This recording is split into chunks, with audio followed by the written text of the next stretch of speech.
मार्केटमध्ये लाल रसरशीत टोमॅटो बघितले की आपल्याला लगेच ती घ्यायची इच्छा होते। मग ह्या टोमॅटोची सॉसला पर्याय असलेली अशी एक चटणी मी तुम्हाला दाखवणार आहे।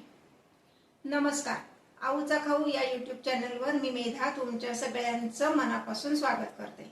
आज आपण बघणार आहोत टोमॅटोची आंबट गोड तिखट अशी महाराष्ट्रीयन पद्धतीची चटणी। चला तर रेसिपी बघूया। गॅसवर मी एक कढई ठेवली, स्टीलची कढई घेतली कारण आपल्याला टोमॅटोचा पदार्थ करायचा आहे म्हणून। यामध्ये साधारण 3 ते 4 टेबलस्पून एवढं तेल घालायचं आहे।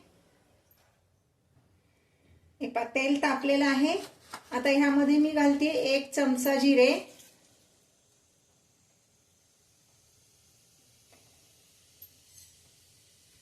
5 ते 6 लसूण पाकळ्या बारीक चिरून घेतले। तुम्हाला हवं तर तुम्ही पेस्ट पण घालू शकता लसणाची, पण पाकळ्या जास्त छान लागतात। लसूण छान गुलाबीसर झाला की मग ह्यामध्ये आपण घालणार आहोत 2 बारीक चिरलेले कांदे। अगदी बारीक चिरायचे आहे।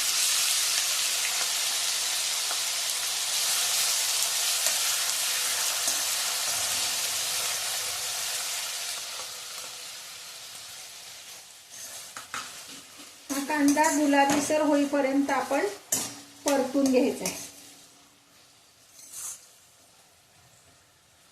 गॅसची फ्लेम मीडियम ठेवलेली आहे। स्टीलची कढई आहे, पटकन करपू शकतं म्हणून सतत हलवत आपण हा कांदा गुलाबीसर करून घ्यायचा आहे। अगदी कमीत कमी साहित्यात होणारा हा पदार्थ आहे। फार काही त्याला खूप मसाले किंवा असं काहीच लागत नाही।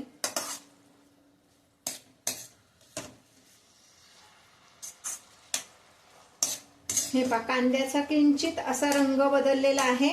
आता ह्यामध्ये मी घालणार आहे 1 चमचा एवढा हिंग,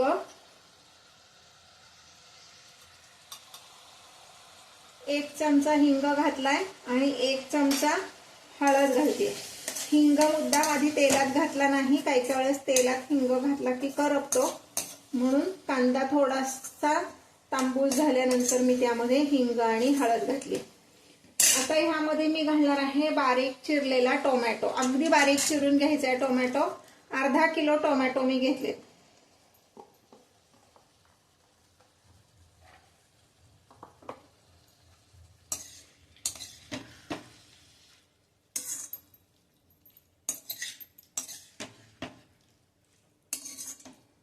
हे व्यवस्थित हलवून घ्यायचंय आणि ह्यामध्ये मी मीठ घालणार आहे 1 चमचा, म्हणजे ह्या पदार्थाला लागणारं सगळंच मीठ आपण यात घालतोय। मीठ घातलं की टोमॅटो लवकर शिजतात। आता ह्याच्यावर मी झाकण ठेवणार आहे 10 मिनिटासाठी। झाकण ठेवून 10 मिनिटांनीच आता आपण ते काढून बघणार आहोत। हे 10 मिनिटं झाकण ठेवल्यानंतर टोमॅटो तसा बऱ्यापैकी शिजलाय, पण अजून शिजायला हवाय। हे जे पाणी टोमॅटोचं सुटलंय हे सगळं आटायला हवंय, म्हणजे तो टोमॅटो व्यवस्थित स्मॅश होईल। अजून पुढची 10 ते 15 मिनिटं आपण ह्याच्यावर झाकण ठेवून शिजवून घेणार आहोत। आता हा टोमॅटो व्यवस्थित शिजलेला आहे।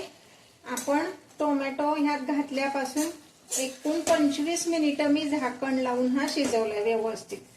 हे पासून जर तुम्ही स्मॅश केला तर व्यवस्थित स्मॅश होतोय। आता ह्यामध्ये मी घालणार आहे लाल तिखट। आपल्या आवडीनुसार घालायचंय। मी साधारणपणे 2 ते 3 चमचे एवढं घालणार आहे। तिखटाचं प्रमाण तुमच्या घरात कसं तिखट आवडतंय त्यानुसार तुम्ही ठरवा। मीठ आपण आधीच घातलेलं आहे।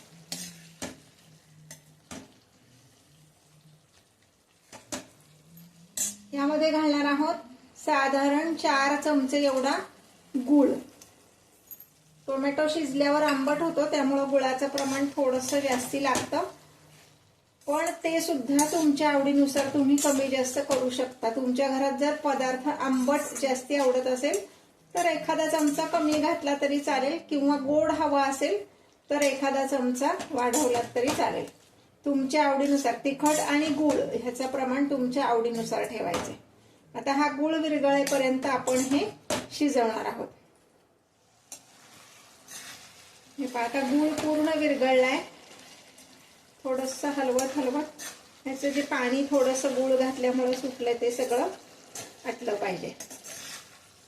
मी जे व्हिडिओज तुम्हाला दाखवते ते आवडत असतील तर लाईक आणि कमेंट करायला विसरू नका. आणि सबस्क्राईब केलं नसेल तर सबस्क्राईब करा. बेल आयकॉन दाबा म्हणजे नवीन नवीन व्हिडिओज तुमच्यापर्यंत येतील.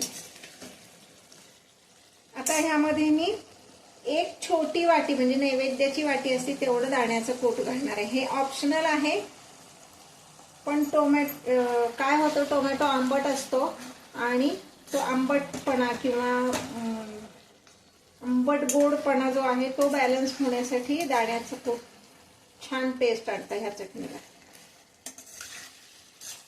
हे पहा हे आपलं तयार आहे सर्विंग करण्यासाठी. आता मी गॅस बंद करते. हे कढईचा जो गरमपणा आहे त्याच्यावर अजून ती थोडीशी घट्ट होईल. त्या हीटमुळं थोडंफार जे काही पाणी ह्यात शिल्लक आहे ते सगळं कमी होईल.